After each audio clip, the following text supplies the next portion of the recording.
Boa noite, pessoal. Vamos começar com a live hoje com o grande, o mestre, o Master Robson Pereira. Essa semana a gente está falando sobre as emoções, né? E hoje a gente vai conversar com um treinador emocional, um cara fantástico, amigo pessoal e um mestre que eu respeito muito, para a gente conversar sobre tudo isso, né? A gente conversa sobre as emoções, sobre muitas vezes como lidar com as nossas emoções sem que elas nos prejudiquem, né? E aí o papo vai ser sobre isso. Como a gente já estava desenhando desde a semana passada, né? A gente vai sempre focar em alguns temas, e o tema dessa semana foi esse. Inclusive a gente colocou aí o Divertidamente, que fala sobre isso, né? De uma forma bem legal. Esse filme ele conseguiu traduzir muitos anos de estudos da neurociência. Eles conseguiram traduzir de uma forma fantástica ali e bastante didática e bastante lúdica, né? E eu acho muito interessante, né? Porque eles pegam bem o final da terceira infância, no início da adolescência, consolidação de algumas coisas e toda essa discussão da emocionalidade, né? Da Rayleigh e como que ela vai começar a lidar com isso, né? Como ela vai começar a entender suas emoções para seguir por uma vida um pouco mais realística, né? Mais adulta, e estando preparado para tudo isso.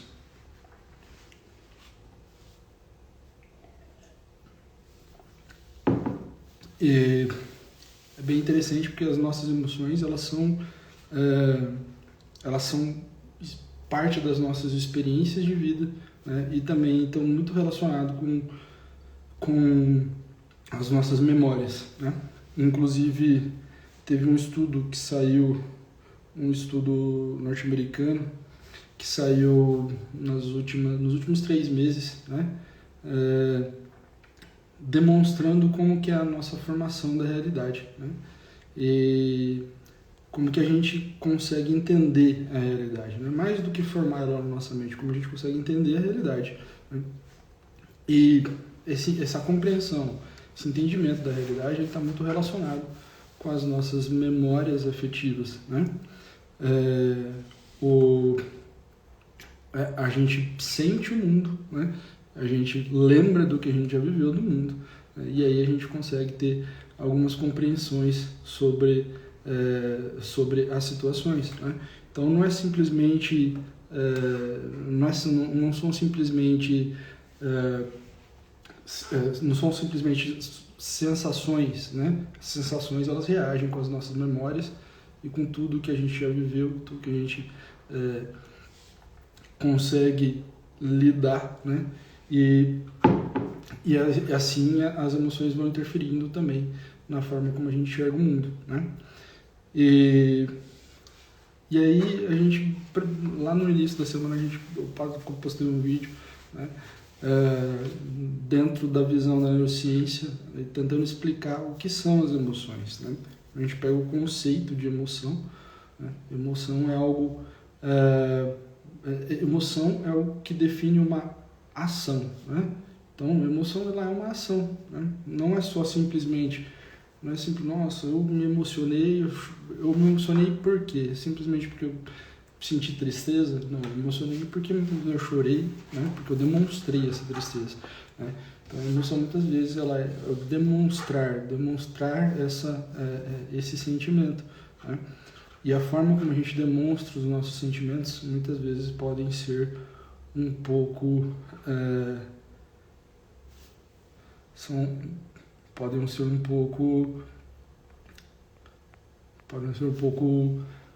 confusas, distorcidas e levar a situações problemas.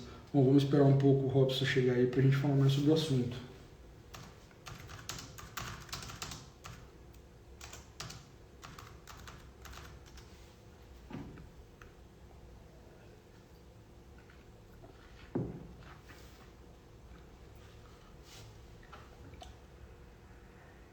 Vamos lá, começar a conversar com esse grande, o mestre Robson Pereira.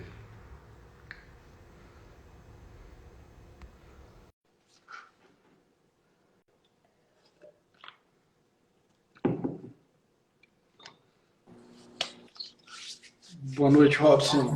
Boa noite, para aí, show. Esse Instagram, cada dia tem novidade nova. Fala, meu jovem! Fala, Robson. Rapaz, sempre ouvir, é bom ouvir quem entende, quem é estudado, né? Te ouvindo falar de conceitos de emoção, tudo isso aí dá uma... Assim, Então, sempre traz mais uma informação nova, né? A gente nunca é dono da verdade, a verdade nunca é absoluta, sempre tem coisas que a gente pode incluir, né? Eu tava aqui só curtindo, te ouvindo falar aí. Então, cara, foi engraçado porque essa semana a gente deu uma parada um pouco nas lives da semana aí, por conta do nosso treinamento, né? O grande treinamento da semana que vem. E aí hoje, desde quarta-feira, eu tava falando pra Fernão, a gente tem que fazer alguma live, tem que fazer alguma coisa, né, pra discutir sobre o tema. E aí hoje você colocou lá emocionalidade, né? Falei, putz, vou chamar o Robson pra falar, né? Aí, ó. Porque É porque eu sou um cara muito emotivo, é isso? nada. Agora eu vou deixar você se apresentar para os meus seguidores, né? Porque você é um cara foda. Na verdade, você é um exemplo para mim, né? Amigo pessoal, você sabe disso. E, e por você ser esse grande. Você é o mestre do networking, né? Um treinador emocional fantástico. E como você lidar com isso, né? Como você treina as emoções das outras pessoas para que isso não interfira no dia a dia delas, né? Então, eu já tinha pensado, né, em chamar você, mas falei, bom, não sei, né, vamos ver. Mas quando surgiu o tema, parece que conectou, né? Eu falei, não, é agora. Por isso, não Maravilha. por você ser emocional, mas porque você Então, faz deixa eu me parte disso. apresentar aí. Sou Robson Hernandes, treinador comportamental. Tenho a missão de ajudar as pessoas a melhorar de vida, dominando as emoções. Eu não gosto do termo controlar, né? Porque controlar parece que é algo que está descontrolado. Então, aprender a dominar as emoções, né? Porque não tem como você... Muitas vezes as pessoas querem controlar. E a palavra controlar parece algo muito forte e faz com que as pessoas até nem tentem. Então, eu gosto de usar a palavra dominar ou lidar as emoções, como é o tema da live hoje, né? Como lidar as emoções, lidar com as emoções, porque existe como. Então, o meu papel é ajudar as pessoas a transformar a vida delas, sabendo dominar, não controlar, mas dominar as emoções, seja raiva, tristeza, medo, alegria, fazer com que todos eles, né? Tudo que é... Hoje mesmo eu estava falando com uma pessoa, tudo aquilo que se você tomar água demais, te faz mal. Se você tomar água de menos, faz mal também. Então tem que ter um equilíbrio, né? Então tem que ter uma quantidade X de água. E as emoções é isso. O medo demais faz mal, mas o medo de menos também, muitas vezes, acaba atrapalhando, né? E então é isso para as pessoas que... Esse é o Robson, as pessoas que não me conhecem, que te seguem aí. E aqui também tem muitas pessoas que me seguem aí. Tem a Cris, que é uma amiga minha, treinadora comportamental também, que trabalha numa plataforma da Petrobras. Ela vai lá e ela pula um mulherão, a mulher mais forte que eu já vi na minha vida. Tem a dona Glaci, tem a Adriana, que está aí assistindo. Né? Então, são pessoas que, de repente, não te conhecem também. Eu gostaria que você falasse um pouquinho de você, meu jovem. Então tá, vamos me apresentar também. Bom, meu nome é Jofma, sou médico profissional da saúde, né, e hoje cofundador do Instituto Neurolife, né, que a gente tem o intuito de tentar criar um modelo de tratamento dentro da saúde mental, com processos terapêuticos variados, né, e tentar fazer com que essas pessoas que muitas vezes têm alguns problemas emocionais que não conseguem superar, né, de maneiras mais, como os casos não consigam, que afetam o dia a dia delas, não conseguem superar, né? Mas dentro do modelo tradicional parece que não fez muito sentido. Então a gente está tentando levantar essa bandeira aí com o Instituto, né? E é isso. Perfeito, perfeito. Eu vou te fazer começar começando fazendo uma pergunta. Você que é um cara conceituado, que sabe de conceito, cara estudado. Eu sou um cara mais prático, eu gosto da prática. Tanto que os meus treinamentos, eu falo bem superficial, para que todo mundo entenda, para uma linguagem que a pessoa que pode ser um médico, mas pode ser uma pessoa menos letrada, digamos assim, né, tenha o entendimento. Então, eu sou muito mais da prática. E existe diferença. E qual é a diferença de emoção e sentimento? Então, na verdade, cara, isso, embora a gente não aprende muito isso na faculdade, né? Porque o cérebro é como se a gente visse ele como um órgão único, né? Mas se a gente analisar na funcionalidade do cérebro, ele tem tem um aspecto, a parte mais interna, mesencéfalo, o sistema límbico, que são regiões que elas criam algumas valências diante das nossas vivências, né? Quando a gente fala valência, a gente tá pegando um conceito de, nossa, sei lá, vou pegar o exemplo, né, do fim do ano meu aí, bati o carro, pá, nossa, medo, né, ansiedade, frustração, raiva, né? Então, aquele sentimento, né? Então, o sentimento, né? O sentimento da raiva, o sentimento da frustração, o sentimento do medo, né? Tudo isso foi dentro daquela vivência que eu tive, né? Isso é a valência. Então, a valência é mais o sentimento, né? Ela é o que fica guardado lá como sentimento das minhas experiências de vida, porque quando eu tenho é, como a gente tem as nossas sensações, né? Então, visão, olfato, audição, tato, tudo isso são sensações. E elas levam lá no cérebro para a gente ter algum tipo de entendimento. A compreensão dessas sensações é o nosso sentimento, né? Então, quando meu cérebro entende, tipo, nossa, tá calor, né? Tá quente, putz, doeu, né? Nossa, agora eu vou ficar com medo, né? Então, uma memória foi criada para que eu não coloque mais a mão naquela situação quente, né? Naquela região quente. E isso isso é o sentimento, né? O sentimento, então, é uma valência de acordo com a experiência. Por isso que muitas crianças, né, a gente costuma dizer que as crianças nos primeiros anos de vida não têm medo, né? Porque elas têm poucas vivências, né? Então, elas tiveram poucas experiências na vida. Então, isso pode criar, né, diversas situações como uma irresponsabilidade, né? Não é que a criança é irresponsável, que ela não teve ainda aquela vivência para ela conseguir coordenar isso com algo e falar, nossa, é perigoso, né? Não é satisfatório, é ruim. Aí, de acordo com que ela vai criando isso, ela vai criando essas sensações, né, e os sentimentos. Agora, a emoção é a nossa reação decorada, né? Eu digo que é uma reação decorada a emoção. Por quê? Você fala muito dos seus treinamentos, né, com relação ao dinheiro, né? Ah, meu pai, né, falou que, nossa, dinheiro é sujo, né? Então, a minha reação emocional com o dinheiro é o quê? Nossa, então eu vou sempre, e eu crio ações, emoções com relação ao dinheiro, para que ele se afaste, porque o dinheiro é algo sujo, né? Então, a emoção é a nossa ação, e ela pode ser são emoções muitas vezes pequenas, a gente nem percebe essas ações ou reações, né? Porque são tão automáticas, né? São ações que a gente não pensa. A gente já decorou aquilo. Então a gente não pensa. Quando a gente tem uma sensação, né? Então quando a gente chega numa experiência parecida com a que eu vivi, eu simplesmente reajo, né? Isso é emoção. Mas ela precisa. Deu uma cortadinha, mas... Então, ela precisa de um sentimento, né? Então, a emoção, ela precisa do sentimento, mas ela é a ação do sentimento, né? Emoção do sentimento. Eu sempre falo assim, que as pessoas, geralmente, elas têm, para a grande maioria dos aspectos negativos, elas têm uma emoção ligada ao sentimento. Por exemplo, elas têm uma emoção ligada à tristeza, uma emoção ligada à alegria. E eu vejo hoje a palavra gratidão banalizada. Banalizada de que jeito, Robson? Assim, as pessoas, muitas vezes, elas não têm uma emoção correspondente à gratidão. Porque eu vejo, dentro do meu entendimento, que a gratidão ela é o principal motor, digamos assim, para que as coisas comecem a fluir de uma maneira positiva, de uma maneira que a gente consiga alcançar aquilo que a gente tem. E na grande maioria das vezes, eu já me vi nessa situação, de as pessoas não ter uma emoção relacionada à gratidão. Por exemplo, eu estou tudo em dia. Eu estava tudo em dia, paguei as contas, tudo. Fui viajar por lá na beira da praia, sentadinho, tomando uma Heineken do lado da minha esposa, a pessoa que eu amo, meus filhos ali na volta, tá tudo em dia, tudo beleza. Aí aquilo ali, para mim, aquilo ali seria um momento de gratidão.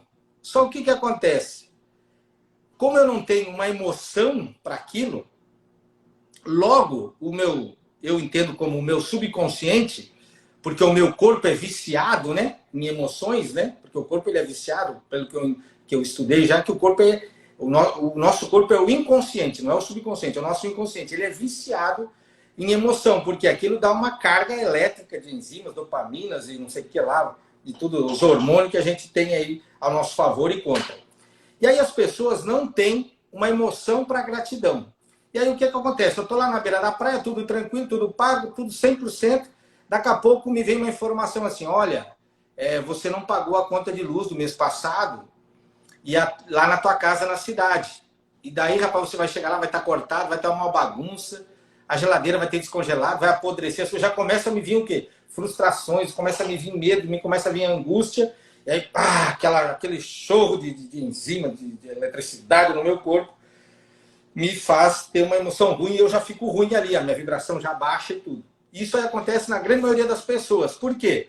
Porque a gente não tem uma emoção, a grande maioria das pessoas não tem uma emoção relacionada à gratidão. Eu te pergunto, que emoção as pessoas podem colocar relacionadas à gratidão? Para que elas comecem a ancorar isso, para criar sensações, né? Que nem você falou. Existe uma emoção que a gente podia dizer assim, olha, como que a gente trabalha uma emoção para gratidão? Um nome para ela e um jeito de ancorar ela. Quando eu sou grato, quando eu estou ali, até para mim trazer, às vezes, quando as coisas não estão muito boas, eu tenho que trazer essa sensação, essa emoção de gratidão. Para responder essa pergunta, eu vou trazer um conceito que eu achei muito interessante, né? Quando eu estava estudando essa parte de emoções dentro da neurociência, né, existe um estudo, né, das emoções, inclusive até com os movimentos faciais. Né? Tem gente que estuda os detalhes dos movimentos, das expressões faciais, né, que são emoções, porque quando os meus músculos reagem, quando eu tenho uma expressão facial, eu tenho uma emoção, não tenho só um sentimento. Né? Então, e isso volta para tudo, para a posição corporal, né? Isso vai para o nosso comportamento, para as nossas relações com as pessoas, né? Vai para tudo. E então, quando a gente expressa isso, né? Seja pela face, seja pelo movimento, né? A gente decora esse sentimento lá. Né? Então, por exemplo, eu mexer os meus braços assim demonstra uma emoção de alegria. Meu corpo inteiro vai reagir, né? Para que eu expresse essa emoção de alegria, né? E felicidade, né? Que são emoções satisfatórias, né? Então, talvez para a gente conseguir criar uma atitude para gratidão, né, uma ação para gratidão, seria algo nesse sentido, de gratificação. Né? Porque gratidão, ser grato. Né? Então, eu talvez criar uma emoção nesse sentido, realmente, de que eu estou me sentindo condecorado, gratificado, né? Que aquilo me traz uma satisfação, né? O meu corpo muda, a expressão do rosto muda, o meu comportamento com as pessoas muda, eu me sinto mais feliz, eu esqueço da conta que eu tava na minha casa, né? Então, tudo isso vai com os mínimos detalhes. E dentro desse estudo, por incrível que pareça, né, se eu consigo treinar as minhas expressões faciais, né, e minha posição corporal, para que eu consiga, digamos, relacionar, né, a emoção que eu quero com o sentimento que eu estou tendo, né, porque você falou, muitas vezes a pessoa não tem o sentimento, mas não tem a ação, né, como que eu consigo relacionar as duas coisas. Então, treinar essa posição corporal, a expressão facial de alegria e de satisfação para essa gratidão, talvez a pessoa consiga mudar, né? dentro desse estudo, né, por exemplo, as pessoas pegavam, tipo, chegava um cara lá, me disse aqui e tal, o que você está sentindo? Tô feliz, né? Mas a pessoa não estava com atitude de feliz, ela estava com um corpo encurvado, né? Cara triste, olhar boca para baixo, né? Então aí lá o cientista fala, não, peraí, agora você vai andar assim, vai falar assado, né? E agora começa a estar sentindo. Não, agora eu estou me sentindo melhor. Isso foi bem interessante, porque esse estudo ele foi feito lá por 1930, né? Ninguém sabe disso. Foi um dos estudos que criou um mecanismo, né, para a gente conseguir identificar problemas neuromusculares, né, com estímulos elétricos.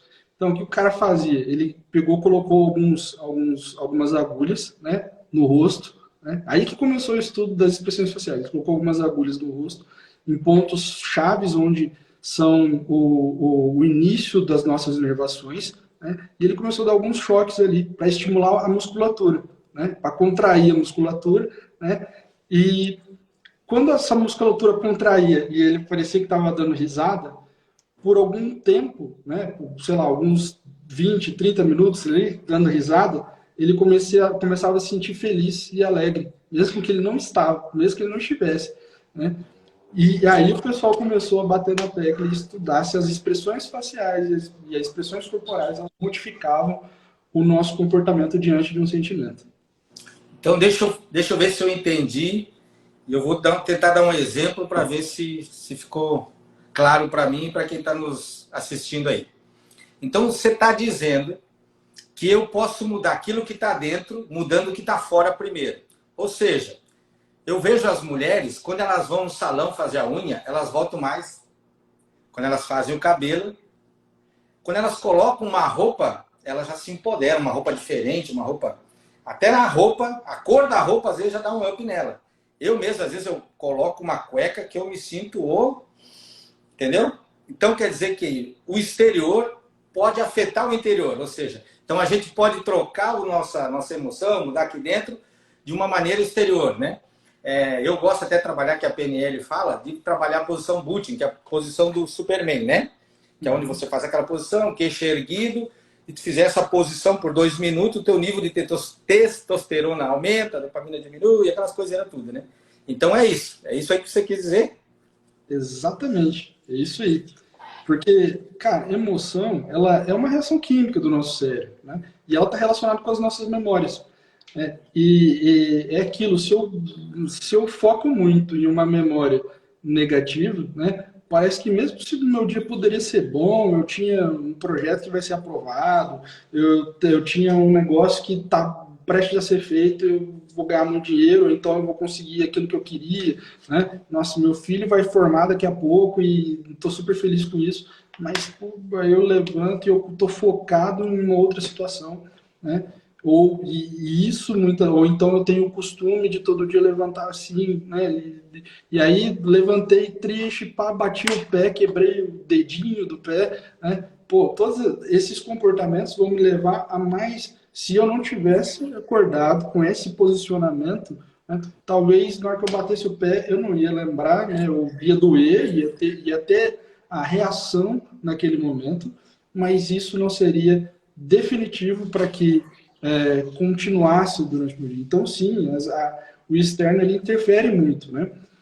Dentro do trabalho mais individual com a psicoterapia, existem basicamente duas formas de a gente conseguir modificar, né? Um sentimento ou uma emoção que está afetando a vida da pessoa, né? Trabalhando questões mais internas, né? Ou então tentando modificar um pouco o ambiente, porque o ambiente também afeta a nossa afeta e afeta demais, né? Se eu trabalho num local onde eu não aguento mais, eu não consigo, né? Todas as minhas relações do meu trabalho são tóxicas, né? A gente tem situações como, por exemplo, o próprio burnout, né? Que é isso, é essa estafa de que não aguento mais o ambiente que eu vivo, né? E isso leva a comprometimentos enormes, né? Maravilha, maravilha. E eu vejo isso aí, essas coisas são tudo linkadas até mesmo na Bíblia, né? A Bíblia diz que alegria é um fruto do Espírito e posição de quem já venceu. Então, muitas vezes, as pessoas, eu falo para as pessoas se alegrarem independente da situação. A primeira coisa é trazer alegria e começar a rir, às vezes até forçadamente. Eu lembro que tinha uma época que eu tinha muito problema financeiro e coisa. O que eu fazia? Eu acordava 3, 4 horas da manhã, perdi o sono, eu ia para a sala dar risada. Até aquilo tomar conta de tudo em mim e eu ter força de me levantar e resolver a situação. Entendeu? Então, porque a alegria, né, é uma posição de quem já venceu, né? Só se alegra quem vence. Então, é um estado de espírito agora. Então, às vezes, materialmente, eu não estou vendo o resultado que eu desejo. Mas se eu já tiver que começar a trabalhar uma posição, trabalhar a minha alegria, minha fisiologia do meu corpo, me erguer, não andar como um derrotado, cabeça baixa, arrastando corrente pela rua, isso já ajuda, porque às vezes tu vai tratar uma dívida que tu tem, tu vai numa pessoa lá para renegociar uma dívida que tu tem. Aí tu chega lá todo cabisbaixo, todo sujo, tudo mulambento. O cara, putz, não quer nem conversar contigo. Mas tu já vem com uma postura diferente, uma postura de igual para igual. Tu já vem com uma posição de quem já venceu, quem já decidiu como é que vai resolver aquilo ali. As coisas acabam, né, te favorecendo. Então, isso eu sempre trabalho. E até a questão da emoção mesmo, porque as pessoas dizem que têm fé. A grande maioria das pessoas diz assim, eu tenho fé, eu tenho fé. Aí vai conversar com elas, elas não têm fé, elas têm esperança, elas têm medo, que é o medo é contrário à fé, né? É uma fé contrária. E eu gosto de uma passagem onde que Jesus ensina que a emoção é essencial para ter fé. Jesus, ele diz assim, o pessoal, ele teve uma passagem, a passagem da figueira, onde que ele foi comer fruto de uma figueira, ele estava indo de uma cidade para outra, ele viu um pé de figo, foi lá comer fruto, porque tinha flor, e não tinha fruto. Aí ele disse assim, olha, que ninguém mais coma fruto de ti. No outro dia ele estava voltando daquela outra cidade para onde ele estava, Pedro viu a figueira morta e disse assim, olha, mestre, a figueira que tu amaldiçoou, era a visão de Pedro, né? Ela secou de cima e embaixo. Aí Jesus começa a ensinar sobre fé. Diz assim, olha, em verdade vos digo, tende a fé do tipo de Deus. Se qualquer um, ele diz, né? Independente das crenças, se qualquer um, quer dizer, se um cristão ateu, se um evangélico, se um católico, se um homossexual, se um heterossexual, se um bissexual, se um sei lá qual disse a este monte, ergue-te e lança-te no mar. E não duvidar aonde? No coração, aquilo que você disse vai ser do jeito que você disse. Então Jesus, quando ele ensina sobre fé, para a gente falar para uma situação, falar para o monte sair daquele lugar, ele diz assim, e não tiver dúvida no seu coração. Por quê? É porque do coração é que provém as nossas emoções. É dali que surge toda a bomba, onde que vai todos os negócios, onde que vai bombar né? Tudo que a gente tem. Então, a emoção é fundamental. Por isso que eu acho que é fundamental as pessoas entenderem como elas funcionam e saber dominar elas, saber lidar com elas. O medo, que nem eu falei no início, né? Do medo. A gente tem que ter uma parcela de medo, não um medo que te paralise, que não te deixe avançar. Mas será que vai dar certo esse negócio? Mas será que eu vou comprar um carro financiado? Será que eu depois vou dar conta de pagar? Não, aí já nem compro o carro, né? Já é vencido, já é derrotado antes de tentar. Mas é um medo que te diz assim, olha, não dirige hoje, deixa outra pessoa dirigir. Não vai por essa rua, dobra para o outro lado. Às vezes tu não sabe nem explicar por quê. É uma luz amarela que acende e diz assim, olha, você tem que ir nesse caminho, você tem que chegar, tu vai sair daqui para Cuiabá, o trajeto que você sempre vai, de Sinop a Cuiabá. Aí te acende um sentimento assim, olha, não vai por aí.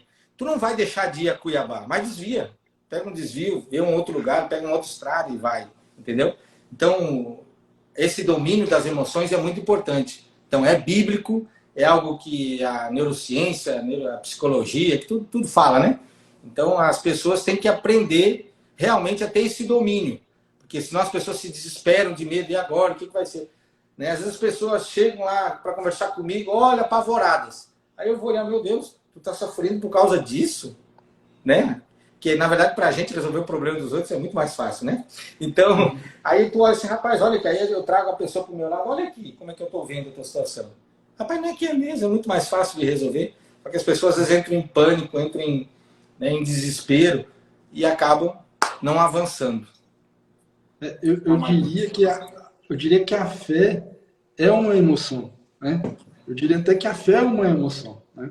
Porque o ato de fé, querendo ou não, é mais do que acreditar, né? É algo que você... Porque quando você se move, aí tu está tendo ação correspondente à fé, aquilo que você acredita.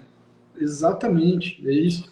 Então, e é lógico que as emoções, elas existem, né? Tipo, todo mundo tem, por exemplo, quando você perde seu pai, sua mãe, alguém que você gosta muito, eu acho que você vai ficar triste, né? Não tem como você não ficar triste. A emoção é tristeza. O problema, muitas vezes, é a permanência dessa emoção, né? E a atitude que eu tomo perante ela, né? Como se eu não quisesse, como se eu me grudasse naquela emoção ruim, né? E eu quisesse permanecer ali. Né? Então eu me ancorei a uma emoção ruim, né? E eu não consigo me desviciar daquilo. Né? Você falou do medo, tem uma passagem, tem um outro estudo que também é bem legal, que eu sempre explico para os meus pacientes, principalmente com relação à ansiedade, transtorno de pânico, burnout, né? Dentro desse estudo eles colocaram um ratinho, né? Eles queriam entender porque quando soa o nosso sistema de alarme, para o medo principalmente, né? A gente tem geralmente dois comportamentos, que são de todos os seres vivos têm esse tipo de comportamento, né? Um comportamento decorado. Ou eu ataco o meu perigo, né, para poder fugir, ou eu saio correndo do meu perigo e tento me desvencilhar dele, né? Mas qual que é o parâmetro para eu atacar ou para fugir do medo, né? E se o medo, por exemplo, se o medo estiver na minha cabeça, como nós lembramos de algo e temos medo da nossa lembrança, o medo nem está na nossa frente, o perigo nem está na nossa frente, mas a gente está tendo medo dessa lembrança, né? Então, qual que é o parâmetro? Existe um meio termo? O que acontece nesse meio termo, né? Então, aí eles pegaram esse ratinho, né? Colocaram um gato dentro de uma gaiola, então, tipo, o gato não ia poder fazer nada, né? Quando ele conseguir pegar o rato, né? E eles tentaram ver, será que é a distância que provoca essa mudança de reação, tá? E aí eles colocaram o rato perto do gato, né? Longe do gato, e foram tentando determinar uma distância até quando ele reagia ao medo. Por exemplo, se ele tivesse uma distância algo muito longe assim, ele não ia reagir, ia ficar parado vendo o gato, né? E foi bem engraçado, porque quanto mais próximo do gato ele estivesse, mais ele atacava para poder fugir, quanto mais distante, mais ele saía correndo sem nenhum outro comportamento. E eles descobriram uma situação bem inusitada, que hoje acontece muito com a gente, por conta das nossas memórias afetivas, né? Que eles chamaram essa situação de freezing, que acontece bem no meio dessa distância, né? Exatamente no meio dessa distância. Entre o mais perto e o mais longe, né, existe uma distância onde a gente congela, né? Onde a gente congela e a gente não tem reação. O nosso corpo fica com medo, cria a emoção, prepara o corpo para reagir, mas a gente não consegue reagir, né? A gente fica completamente congelado, né? E esse medo, e muitas vezes isso acontece hoje, principalmente com as nossas memórias. Porque a gente não sabe porque a distância que está esse perigo, né? Muitas vezes esse perigo nem existe, a gente está criando esse perigo, né? E ele está simplesmente fazendo com que a gente congele, porque a gente não tem reação, não tem como resolver, não está em uma distância nem longe nem perto, né? Está como numa distância mediana, no meio do caminho, nessa imaginação que eu estou criando, né? E aí acontece esse freezing, né? Isso para mim, essa informação foi inovadora quando eu descobri isso. E como você fala muito como enfrentar o medo, enfrentar esse medo, né, dentro dos seus treinamentos. Como que a gente pode modificar essa situação de medo, frustração, né? Como que a gente consegue, só conhecendo as emoções, a gente pode tomar algumas atitudes diferentes na nossa vida, né, para tentar mudar a nossa compreensão de tudo aquilo. Igual você falou dos problemas e tudo mais. É que primeiro as pessoas têm que identificar, né? A grande sacada é porque às vezes a pessoa está ali, aquilo é tão normal, é tão corriqueiro na vida dela, que ela está com medo e nem se deu por conta. E daí ela está travada por causa do medo. No treinamento, o treinamento comportamental, o que, que ele ajuda? São dinâmicas de alto impacto emocional. Então, quando eu trabalho a pessoa para ela passar uma esteira de caco de vidro, por exemplo, lá o glass walking, que a pessoa tem que caminhar sobre os vidros. Ali tem gente que entra em pânico, começa de tudo, e todo mundo passa no treinamento, não tem quem não passe, né? Por quê? É uma maneira de trabalhar lá dentro, de onde está essa informação de medo, que é onde trava ela, para quê? Para que ela, no dia a dia, quando ela for fazer algo e o medo vier, mas eu não consigo, eu não posso, isso vai me trazer um prejuízo, criar um gatilho dentro dela que diga assim, não, você pode. Por quê? Aí você caminhou, você já passou essa fase do medo, você caminhou sobre o vidro. É criar uma nova, uma energia de avanço, digamos assim, para não deixar o medo fazer com que ela paralise. Então, quando faz lá as dinâmicas, ou tem uma dinâmica da quebra da flecha, tudo aquilo no pescoço, tudo aquilo trabalha inconscientemente, dentro do subconsciente delas, para quê? Para que elas criem um gatilho mental lá dentro aí que nem você falou, lá dentro, que vai dizer assim, na hora que vier a emoção do medo, diz assim, não, eu vou avançar, eu vou para frente. Entendeu? Aquilo cria gatilhos. Vai trabalhar naquela área que a pessoa, na hora ali, está trabalhando. Às vezes cada um lá, às vezes um está lá com medo, não vou, meu medo é de... Eu não... Porque geralmente eu faço lá o quadro de visualização. Putz, a pessoa sempre desiste, por quê? Por causa dos medos. Eu não compro um carro porque eu tenho medo de financiar, eu não compro porque eu tenho medo de fazer uma dívida. Então, a partir daquele momento, eu tenho vários relatos que a pessoa, depois que passou daquilo, ela conseguiu superar o medo de dizer assim, meu pai quebrou, meu pai comprava carro e vinha os oficiais de justiça aqui em casa pegar o carro, eu tinha medo por causa disso. Então, ali, naquele momento, ela trabalhou lá dentro dela, dentro aí dessa cachola aqui, essa questão e acaba destravando. E aí, aquilo cria uma nova ferramenta dentro dela, um gatilho, né, para que ela possa superar. Uma pergunta de alguém fazendo aqui, ó, vamos ler, doutor. Uma pergunta grande aqui, ó. A memória na infância, aquela que os nossos pais falam, como você lembrou disso, tal, pode ser associada a um sentimento de tristeza ou alegria e que refletiu na idade adulta. Cara, você quer responder, Robson? Não, fala aí, doutor, fala aí. Bom, pode sim.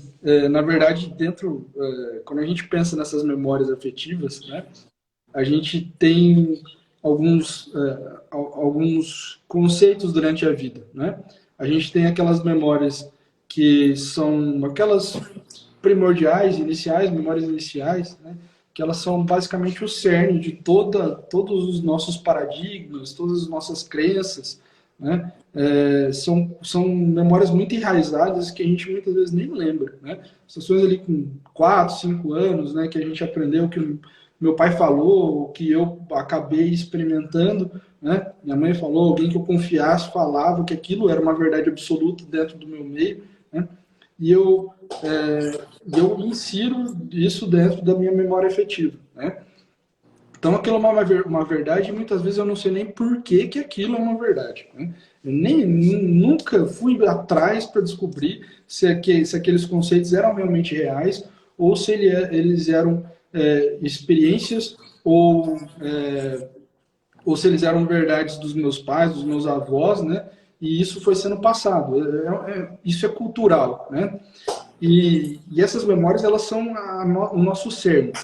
Existem outras memórias afetivas que elas são muitas vezes ocasionadas pelos traumas, né?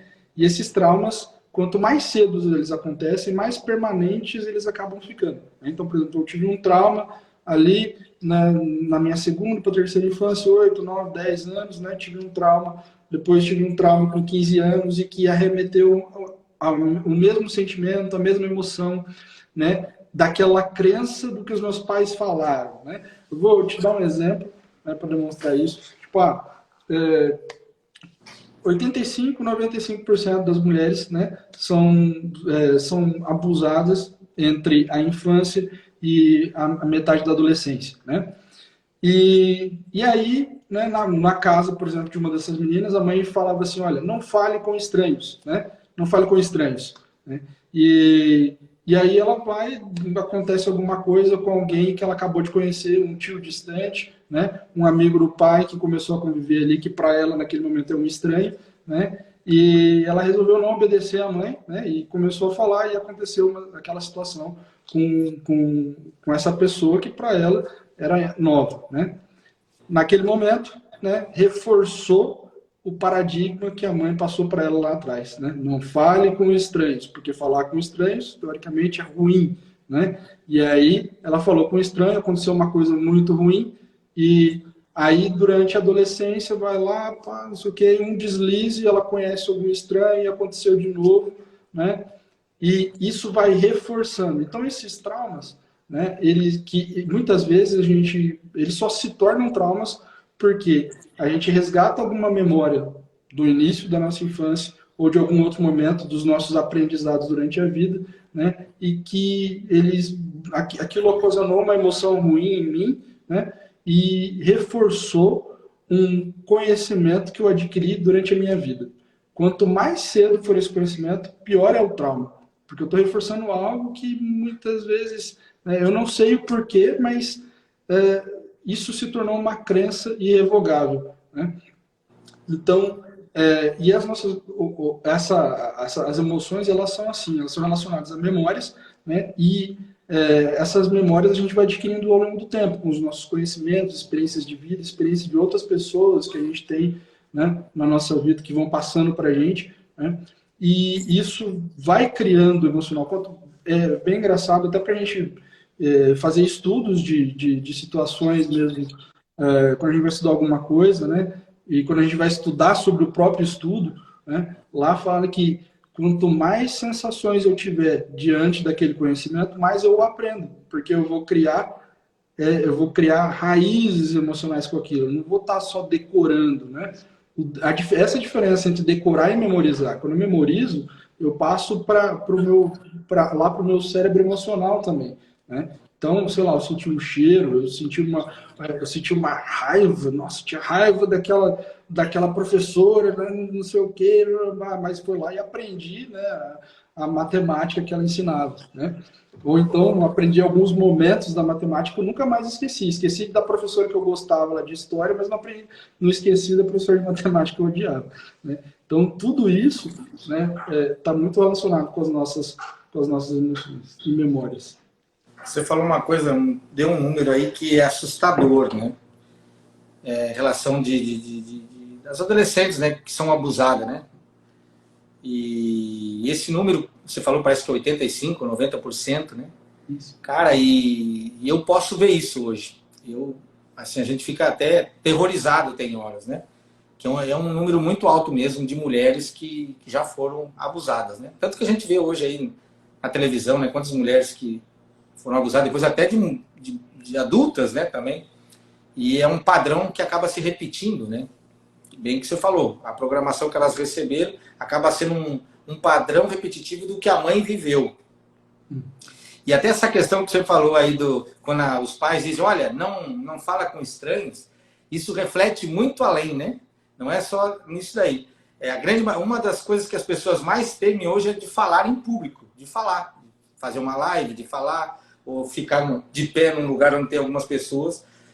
E isso veio para mim também, que é por quê? Por que as pessoas têm essa trava na hora de estudar um microfone a pessoa falar? Porque também não fala com estranhos. Aí tu vai pegar uma plateia que às vezes tu não conhece a grande maioria e falar, né? Faz parte dessa informação que você recebeu lá na infância, né? De que, né, não fale com estranhos. E a criança, quando a gente vê, por pouco eu vejo assim também, é que nem hoje eu tô com um menino de 1 ano e pouco, você também tá com uma neném aí em casa. Isso vê que eles são uma esponja, né? É como se fosse uma esponja. Eles estão ali, tudo que a gente está falando, que eles estão vivendo, é o que está sendo colocado como verdade dentro deles, né? Então ali eles não têm consciência, eles andam só na subconsciência, ou seja, eles só estão recebendo toda aquela informação que a gente dá. Quando a gente coloca medo neles por causa que eles vão botar o dedo na tomada ou porque estão subindo no lugar, a gente vai tentando colocar medo. Aí a gente é o errado, né? Porque a gente já vai passando uma informação errada. Em vez de explicar de uma maneira diferente, a gente já vai logo colocando medo, a gente vai né? Ó, você vai levar um choque, vai morrer, né? A gente sempre trata de uma maneira totalmente errada. Hoje eu até busco, nesse meu terceiro filho, a gente sempre vai tendo a oportunidade de melhorar como pai, como, né, formador deles, né? Então a gente sempre, hoje mesmo eu cuido muito como é que eu falo. Ou, por exemplo, eu não falo assim, olha, não pode, ou não, né? Porque se o subconsciente não entende, não, e ela é só subconsciente, então quando fica falando não pode, ela vai lá e faz toda hora, né? Então você tem que dizer assim, olha, em vez de dizer o não pode, você tem que chegar para a criança e dizer assim, olha, então diga o que, que ela pode fazer, o que, que ela tem que fazer de certo, né? Então a gente tem essa programação que vem, né, de cultura, tradição, que nem você falou, né? É que nem a mesma coisa na religião, se repete a mesma coisa. Por que, que a gente segue uma religião? Por que, que tem não sei o quê, tal, tal, tal? Porque é só uma tradição, uma cultura, não que aquilo tenha alguma... Não vou nem falar, deixa eu calar a boca. E daí, então, a criança, eu hoje estou vivendo isso, né? Consigo observar isso melhor hoje, com entendimento, né? Porque o que acontece é o seguinte, muitas vezes a gente tem a consciência, né? Eu tenho a consciência do que eu tenho que fazer de certo para mim crescer, para mim desenvolver, para mim ganhar mais dinheiro. Todo mundo tem a consciência do que é certo e o que deve fazer, mas não consegue fazer. Por quê? Por causa de todas essas memórias que estão guardadas, essas memórias aí que você falou, que estão lá guardadas. Aí quando chega na metade do caminho, para, não é? É aquilo que você falou do experimento lá. O que as pessoas sabem, elas têm a consciência, cara, eu tenho que andar por aqui, eu tenho que fazer isso, eu tenho que estudar, eu tenho que me dedicar, eu tenho que fazer tal coisa. Só que aí chega numa altura, para, trava. Por quê? Quando vem a memória, ou seja, vem as verdades. Não, olha, é filho de empregada doméstica, como é que você vai ser um futuro médico? Né? Então, tudo isso aí que você falou do experimento é perfeito também, né? É engraçado como quando a gente consegue com, compreender um pouco diferente essas memórias, né? Porque, na verdade, o problema é como a gente enxergou as nossas experiências, né? Lógico que muitas experiências são ruins, são terríveis, né?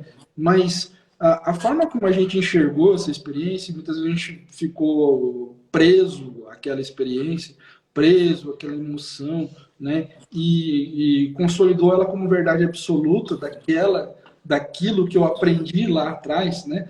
E que não pode ser feito diferente, né? Eu não posso, é todo estranho que eu não devo falar, né? Ou alguns estranhos eu preciso ter uma certa dose de cuidado com relação a esses estranhos. E como criar essa dose de cuidado? Eu só vou conseguir criar isso se eu conseguir raciocinar em cima dessa memória que foi criada, desses reforços, né? Só que muitas vezes, qual que é o que mais causa transtornos emocionais que são difíceis de superar, né? Quando eu tenho quando eu tenho medo de rememorar aquilo, né? Eu tenho medo de enfrentar aquela memória de fato e talvez me dar uma chance, né, para me enxergar aquela memória de uma forma diferente, né? E aquele velha história do 6, né, e do 9, Do né? 9. Eu estou olhando para uma memória que pode ser um 9, mas eu estou olhando um 6, né? Porque talvez se eu der uma chance de olhar diferente essa memória, eu consigo me destravar, eu consigo criar outras emoções, outros métodos para que eu vivencie situações parecidas de uma forma diferente, né? E só que o grande problema é que as pessoas elas são principalmente criadas e doutrinadas, né? Elas são doutrinadas para fazer como os outros querem, muitas vezes não como eu quero, né? Isso aí. E é lógico, isso que você estava falando das crianças serem esponjas, é muito engraçado, né? Porque lá atrás, em 1912, 10, né, se discutia dentro da filosofia, né? Que veio primeiro, né? Aquela velha história do ovo ou a galinha, né? Que veio primeiro? A consciência ou a existência, né? Eu existo e depois eu tenho consciência, ou eu tenho consciência e depois eu tenho existência, né? Será que aquela velha... Porque logo que veio, né?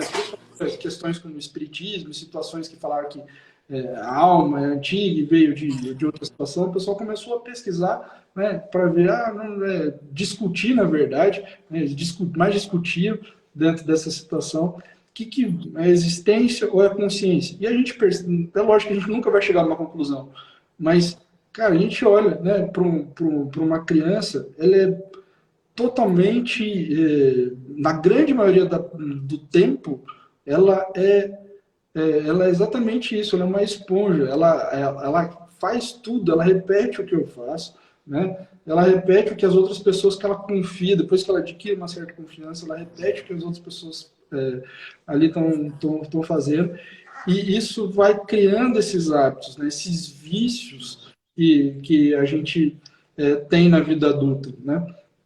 E você falou, você deu a sua experiência como pai de terceira criança, e é muito engraçado, porque realmente, cara, a gente olha e fala, putz, né? Olha, eu vou tentar não errar o que eu errei com o outro, né? Mas aí você vai, na hora que você pega alguma situação ali, né, emocional, você vai, putz, tem a mesma reação, né? É. Você fala, putz, né, cara, fiz igualzinho, não queria ter feito, né? Porque até para isso muitas vezes a gente é doutrinado. Né? Como pai, a gente repete o que a gente aprendeu, a gente vai mudando, né? E essa observação é crucial para que eu consiga não criar reforços, né? Muitas vezes eu não consigo impedir que meu filho, que eu brigue, que eu vocifere, ou que minha esposa, né, vire a maluca do pedaço e grite com a criança, mas eu consigo muitas vezes não criar os reforços durante a vida dele, né, para que aquilo se torne algo predominante ou limitante na vida dele. Limitante. É porque tem um livro do Bob Proctor que é Você Nasceu Rico, né? Quando a gente nasce, a criança nasce com puta potencial. Só que daí, que nem você falou, tanta informação. Uma parte é da genética. Ele já carrega uma parte genética minha que vai limitar ele.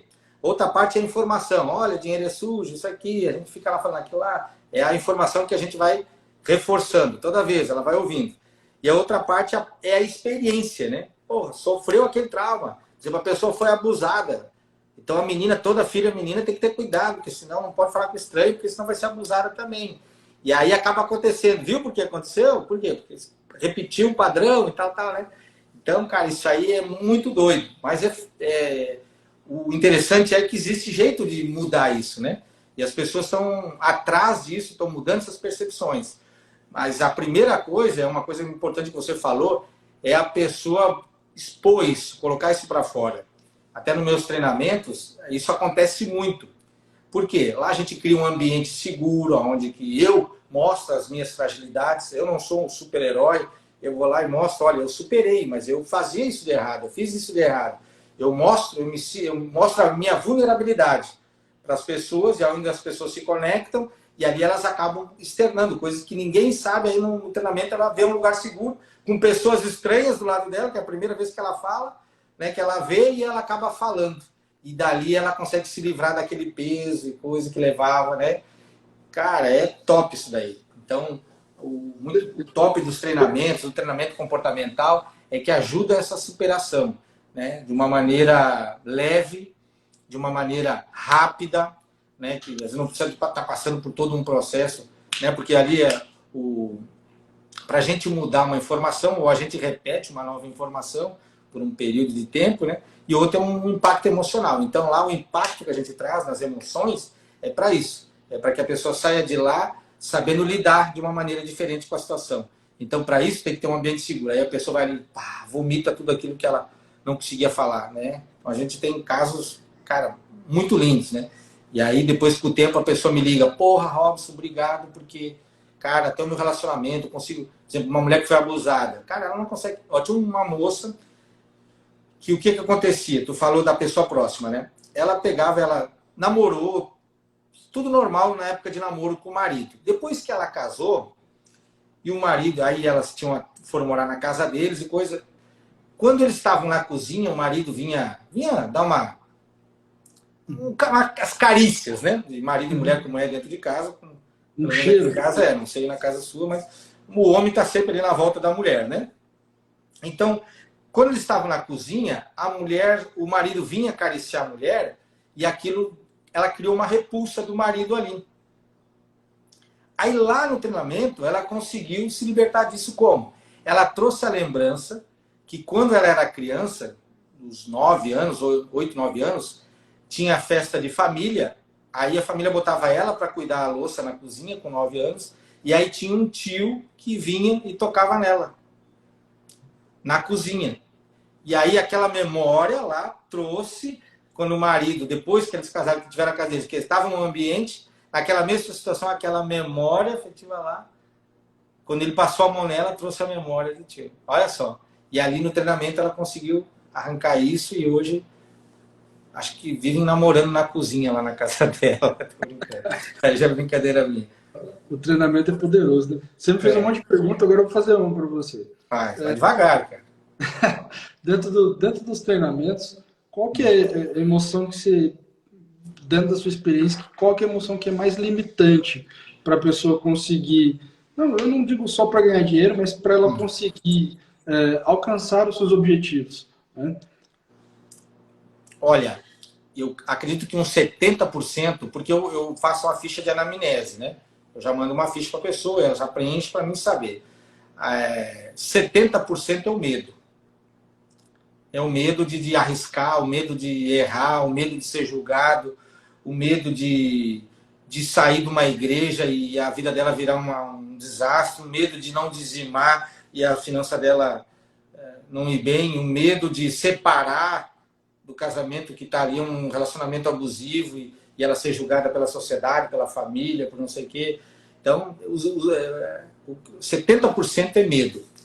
Entendeu? O medo de não conseguir fazer uma faculdade, entrar e não conseguir pagar, o medo de comprar um carro e não pagar, o medo de botar uma empresa, né? Ou a pessoa, por exemplo, assim, tem situações, o cara diz, cara, mas tu tem condição de ter uma empresa. Mas eu já tive e já quebrei.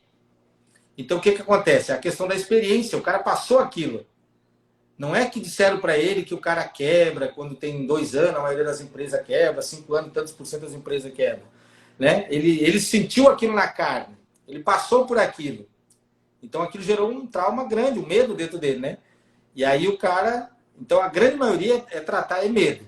São os medos ali. Medo, cara, medo de tudo. E as pessoas dizem que têm fé, mas ao mesmo tempo se contradizem, mas eu tenho medo.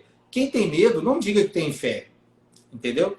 É uma bobagem dizer assim, eu tenho fé. Eu gosto de falar com as pessoas assim, eu sou uma mulher de fé, eu sou um homem de fé. Aí eu pergunto, rapaz, então por que você não avança? Por que você não abre uma empresa? Mas daí eu não sei se eu... Então não tem fé bosta nenhuma. Desculpa o perdão da palavra. Não tem fé. As pessoas não têm fé. As pessoas têm uma esperança que sabe que um dia, se der tudo certo, você está na Mega Sena, receber uma herança, pode ser que ela faça alguma coisa. As pessoas não têm fé. Fé é uma coisa. E as pessoas, elas têm religiosidade, elas põem a Bíblia debaixo do braço, mas tu vê os frutos. A gente vê se a pessoa tem fé pelo fruto. Qual é o fruto? A tua vida é boa? Tu está prosperando? Tu está avançando? Né? Porque, por exemplo, assim, às vezes eu posso estar prosperando, posso ter um monte de patrimônio e não ter dinheiro. Eu conheço um fazendeiro que tem 10 mil hectares, se tu pedir R$ 500 para ele no bolso, agora ele não tem na conta dele. Entendeu? Mas ele não deixa de avançar, ele não deixa de plantar, ele não deixa de produzir. Entendeu? E aí só que não, mas aí... Então, a fé das pessoas a gente vê pelos frutos. Então, se eu vejo assim, se a pessoa não está avançando, está aquela vidinha medíocre, né, não tem fé. E aí, muitas vezes as pessoas se decepcionam, e aí tu começa a explicar para as pessoas o que é fé, as pessoas não sabem o que é fé. Quando tu começa a explicar, elas falam assim, o que é fé para você? Elas dizem assim, fé é acreditar em Deus. Não, claro, para acreditar em Deus, tu tem que ter fé, né, porque tu acreditar em algo que você só ouve falar, não sabe se realmente existe, uns livros ali que diz, olha, existe um Deus aí que comanda tudo, que criou tudo. Então tem que ter fé para acreditar que ele existe, né? Até a Bíblia diz, ora, sem fé é impossível agradar a Deus, porque é necessário que todos aqueles que você acredite que ele existe. Por quê? Porque, rapaz, tu não vê, às vezes a gente... Aqui, vem te dar esse copo, Rob. Não acredito. Veio me dar. Eu tô vendo o copo, eu não acredito que aquele copo é meu. Às vezes tu compra um carro, rapaz, dizendo, não, tô acreditando que aquele carro é meu. Como é que você vai acreditar em Deus que você só ouve falar, nunca viu? Quem viu Deus aí? Me diz aí, quem que viu Deus aí? Ninguém vê, né? Então, como é que você diz que tem fé? Para ter fé, tem que acreditar. E as pessoas não acreditam. A maioria das pessoas não tem fé. Ou seja, elas têm uma fé, que é o medo. E aí, por isso que não avançam. Exatamente, rezam por medo, né? Vão à igreja. Vai rezar. As pessoas não sabem rezar, não sabem orar. não sabe rezar, orar, porque primeiro fazem vãs repetições, repete a mesma coisa. E quando você pede algo mais do que uma vez, você não acredita que já recebeu quando pediu a primeira vez. Jesus, quando disse assim, olha, se você disser a esse monte e crer no coração, aquilo que você disse vai ser do jeito que você disse. O monte vai sair dali e vai se lançar ao mar. Ele não disse assim, olha, se o monte no outro dia tu vai lá e pede de novo, pede de novo, pede de novo, pede de novo. Não, ele não mandou pedir muitas vezes de novo. Ele só disse, fala, acredita, vira as costas e descansa, vai embora. As coisas vão acontecer. O problema é que as pessoas ficam pedindo. Toda vez está pedindo a mesma coisa. Ou pedindo comigo, ô Senhor, se for da tua vontade, o Senhor me dá tal coisa, me ajuda aí. Mas também se não tiver, não tem problema, Senhor. Entendeu? Então as pessoas terceirizam as coisas, né? Terceirizam com um Deus que não vai fazer. Porque o Deus que vai fazer é o Deus que está dentro delas. Não é um Deus que está que nem um fantasminha aí lá de fora, né? Esse Deus, infelizmente, não existe. As pessoas acham assim, Deus é poderoso para mudar uma situação. É. E por que a bagaceira está do jeito que está? Por que 80% das mulheres já foram abusadas? Cadê esse Deus? Cadê esse Deus bom aí, que pode todas as coisas? Ou ele não é tão bom, ou ele não tem poder, ou ele não tem o Deus que existe dentro de você, existe em tudo. Deus está em todas as coisas, né? Então eu sou Deus. As pessoas têm vergonha de dizer para o cara da religião, eu sou Deus, vós sois deuses, a Bíblia diz. Então eu sou Deus. Então a vida que eu vivo é eu que crio. E se eu tenho uma vida de medo, rapaz, a minha vida é uma merda. Mas se eu tenho uma vida realmente de fé, que eu acredito que tudo aquilo que eu falar vai acontecer, as coisas vão acontecer. E aí eu vou ter uma vida de abundância, uma vida boa, uma vida de plenitude. Mas a grande maioria das pessoas não tem. Por quê? Porque elas não acreditam. Elas ficam esperando, elas terceirizam com Deus. E se um dia ele estiver bonzinho, que eu fizer tudo certinho, se eu cumprir todos os mandamentos, eu fizer tudo certinho, quem sabe se ele estiver de bom humor, ele vai me ajudar a prosperar. Mas se não for, é porque não é a vontade dele. Terceiriza. Nem sei porque entrei nisso daí, mas alguém deveria ter que ouvir aí na live. Não, mas é isso aí mesmo. Eu acho que quando você fala de fé, gratidão, eu acho que isso é o principal para reverter, né? Eu também acredito que as pessoas vivem vidas de medo hoje em dia, né? Medo de tudo, né? E isso dificulta muito, porque, na verdade, as emoções, quando a gente tem muito medo, ou quando a gente tem uma dose excessiva de uma determinada emoção, ela domina, né? Então, muitas vezes eu não tenho medo, mas eu tenho raiva o tempo inteiro e a raiva predomina, né? Muitas vezes eu não tenho medo nem raiva, mas eu tenho frustração, né? Muitas vezes eu não tenho nenhum nem outro, mas eu fico variando entre duas emoções que são muito exacerbadas e que eu não consigo dominar, né? Dentro de uma das melhores aulas que eu tive de neurociência, uma neurocientista chamada Carla Tiepo, né? Ela abriu a aula, né, com uma pergunta dessa forma assim. Como é o nome dela? Carla Tiepo, né? Ela abriu a aula e falou assim, vocês sabem como dominar as suas emoções, né? Vocês sabem como dominar as suas emoções, não como controlar, porque quando eu controlo, eu coloco uma emoção dentro de uma jaula, né? E eu falo, não sai daí, né? Se você sair, eu não sei o que fazer com você, né? Então, agora quando você domina, né, você pega a sua emoção, né, ou aquilo que é talvez um grande problema para você, né? Ela acabou colocando uma imagem de um elefante, uma criancinha sentada dando mão para o elefante, né? E depois andando em cima desse elefante. O elefante seria emoção, porque eu consegui dominar as minhas emoções e fazer com que elas sejam algo como um motor para a minha vida, né? E como algo, não algo que limite a minha vida, que impeça. Não, eu tenho que ficar cuidando a jaula da minha emoção, né? Para que ela não saia, e eu deixo de fazer todo o resto da minha vida, né? Porque eu tenho que ficar ali, olhando para a jaula da minha emoção, né? Para que minha raiva não saia, para que a minha tristeza não saia, para que a minha frustração não saia, e aí eu fico também preso junto com a minha emoção dentro da jaula, né? E aí ela falou assim, o melhor para a gente conseguir viver uma vida talvez equilibrada com as nossas emoções é dominá-las, né? Realmente entender como elas funcionam e usá-las, porque a gente precisa usar as nossas emoções e não elas nos usarem, né? Isso muito foi aluno dela, fui aluno de uma turma de neurociência da PUC. E, tem amizade com ela, hein? Não, não, mas eu quero ter. Ó, ela já fez um negócio, uma caminhada de 170 e poucos quilômetros, vai no morro lá, não sei o que, vai. Foi até Aparecida. Tu já viu isso? Não vi. Eu vi um vídeo dela, acho que é a que eu vi um vídeo dela, que ela foi lá e ela quer fazer um negócio aí daqui uns tempos, levar uma galera, né? Tem que ter todo um suporte para fazer uma caminhada aí, para quê? Para aprender a dominar as emoções, a mente lá. E eu acho que é isso, é gratidão, é você desenvolver a fé, desenvolver a gratidão, né? E aprender a dominar a emoção de verdade, né? Porque esse é o grande lance, né? Essa é a grande jogada. Porque se a gente continua vivendo essa vida de medo, né, eu tô preso, eu não tô nem vivendo direito.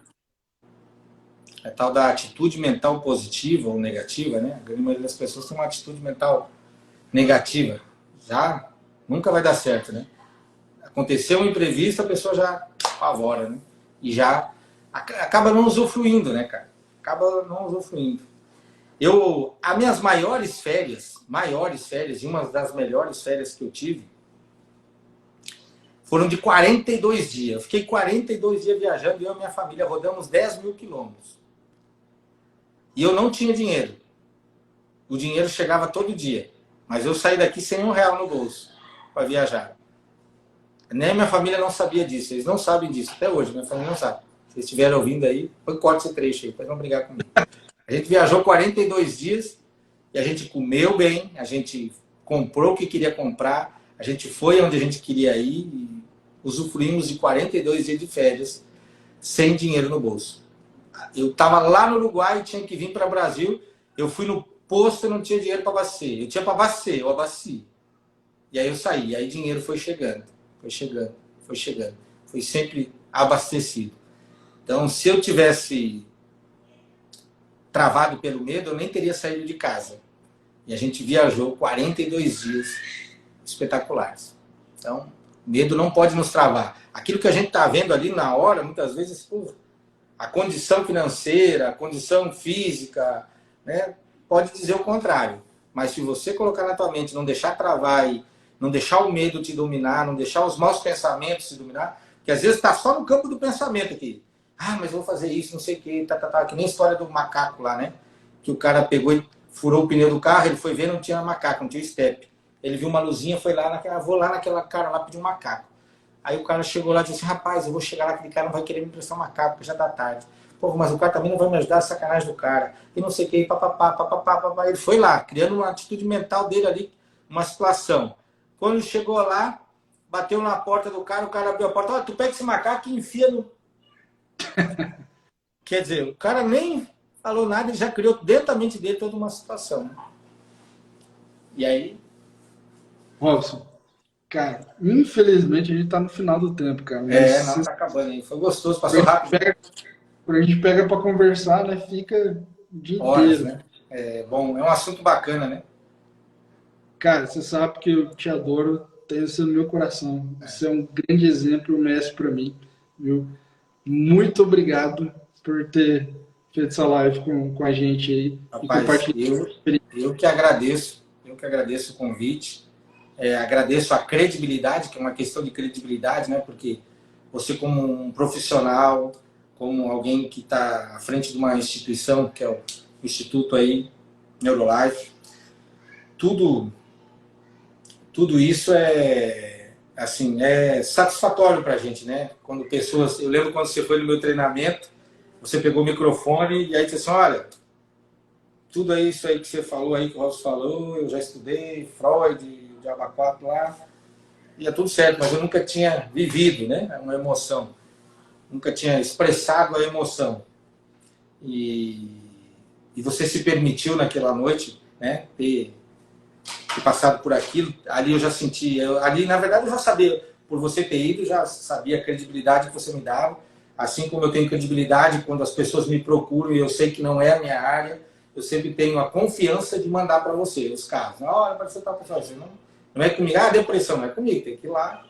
O doutor, tem que ir com quem entende.